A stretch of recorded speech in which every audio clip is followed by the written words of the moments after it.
సిద్దిపేట జిల్లా గజ్వేల్ ఎమ్మెల్యే మాజీ CM KCR camp కార్యాలయంలో ఉద్రిక్త పరిస్థితులు తలెత్తాయి.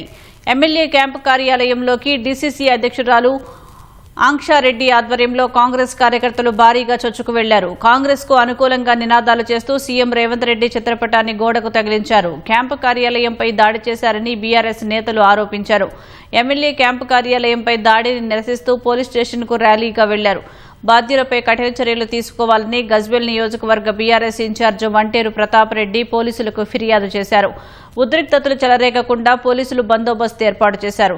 ప్రతిపక్ష నేత కేసీఆర్ క్యాంపు కార్యాలయంపై దాడి చేసిన వారిపై కఠిన చర్యలు తీసుకోవాలని మాజీ మంత్రి హరీష్ రావు సహా బీఆర్ఎస్ నాయకులు డిమాండ్ చేశారు.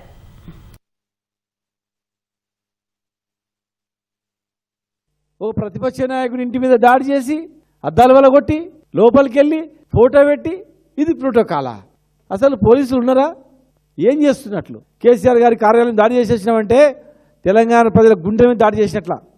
మేము కూడా మీలాగా చేయాలని ఒక పిలిపిస్తే కేసీఆర్ తెలంగాణ అగ్నిగుండం అవుతుంది. మీరు అనుకుండొచ్చు ఓ దాడి చేసినామా, ఈగ వాళ్ళని ఊరుకోం. కేసీఆర్ గారి మీద గుర్తుపెట్టుకోండి, తెలంగాణ పోలీస్ అంటే దేశానికి పేరు తెచ్చింది. కొంతమంది చేస్తున్నటువంటి ఇలాంటి అరాచకాలను ప్రోత్సహిస్తూ అవినీతి అధికారులు చేసిన దానికి ఖచ్చితంగా తగిన మూల్యం చెల్లించక తప్పదు. ఇది